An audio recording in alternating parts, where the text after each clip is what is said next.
Israel और Hamas के बीच हाल ही में हुआ युद्ध विराम बड़ा सवाल बन चुका है। एक तरफ तो दोनों पक्षों ने शांति के लिए सहमति जताई, लेकिन इसराइल पर आरोप है कि वो बार बार इसका उल्लंघन कर रहा है। इस बीच दक्षिणी गजा के राफा इलाके में हमास के हमले में 2 इस्राएली सैनिकों की मौत हो गई। इसके बाद इसराइल ने जवाबी एयर स्ट्राइक कर 26 लोगों को मार गिराया। इसी के बाद सवाल उठने लगे कि क्या हमास इसराइल के बीच सीज फायर खत्म हो गया। इस बाबत अमेरिकी राष्ट्रपति डोनाल्ड ट्रंप से जब सवाल पूछा गया कि क्या सीज फायर खत्म हो चुका है, इस सवाल का जवाब देते हुए अमेरिकी राष्ट्रपति ने पुष्टि किया कि गाजा में इसराइल और हमास के बीच हुआ युद्ध विराम अभी भी लागू है, भले ही आईडीएफ ने गाजा में हवाई हमले किए हों। डोनाल्ड ट्रंप ने जवाब दिया कि हम यह सुनिश्चित करना चाहते हैं कि हमास के साथ हालात बहुत शांतिपूर्ण रहे। जैसा कि आप जानते हैं, वे काफी उग्र रहे हैं, लेकिन किसी भी हालात में इस मामले को सख्ती से लेकिन सही तरीके से संभाला जाएगा।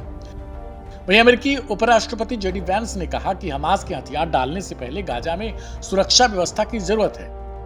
उन्होंने सुझाव दिया कि हमास को निरस्त्र करने से पहले अंतर्राष्ट्रीय शांति सैनिकों को गाजा में तैनात करना होगा, ताकि वहां सुरक्षा और कानून व्यवस्था बनी रहे। इसराइल ने सीज फायर को लेकर क्या कहा? सबसे बड़ा सवाल यह बनता है।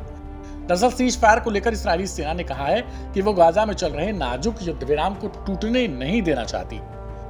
इसराइल के अटैक में 26 लोगों की मौत हो गई है। साथ ही गाजा में मानवीय मदद की सप्लाई भी रोकनी पड़ी।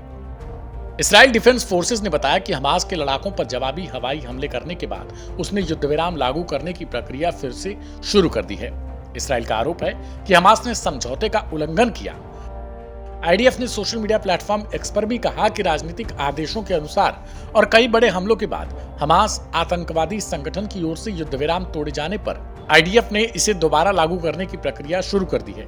आईडीएफ ने यह भी कहा कि वो युद्ध विराम समझौते को बनाए रखेगा और किसी भी उल्लंघन पर सख्त जवाब देगा। वहीं गाजा में फिर से राहत सामग्री सप्लाई शुरू होने को लेकर रॉयटर्स ने खबर दी। रॉयटर्स के मुताबिक अमेरिका के दबाव के बाद गाजा में राहत सामग्री की सप्लाई सोमवार को फिर से शुरू हो जाएगी। इससे पहले इसराइल ने हमास की ओर से युद्ध विराम के खुले उल्लंघन के आरोप में सप्लाई रोक दी थी। युद्ध विराम में मध्यस्थता कर रहे मिस्र के अधिकारियों ने कहा कि वे हालात को शांत करने के लिए लगातार बातचीत कर रहे हैं। ऐसे में सवाल है कि आखिर नेतन्याहू ने इस पर क्या कहा। दरअसल प्रधानमंत्री बेंजामिन नेतन्याहू ने हमास द्वारा युद्ध विराम तोड़े जाने की निंदा भी की, लेकिन युद्ध विराम को खत्म करने की घोषणा नहीं की। उन्होंने आईडीएफ को किसी भी उल्लंघन पर कड़ी कार्रवाई करने का आदेश दिया। साथ ही कहा कि इसराइल इस क्षेत्र में स्थिरता बनाए रखने के लिए प्रतिबद्ध है। लेकिन इसराइल पर आरोप लग रहे हैं कि वो बार बार इस सीज फायर का उल्लंघन कर रहा है और अब तक कई दर्जन फिलिस्तीनियों की जान भी जा चुकी है।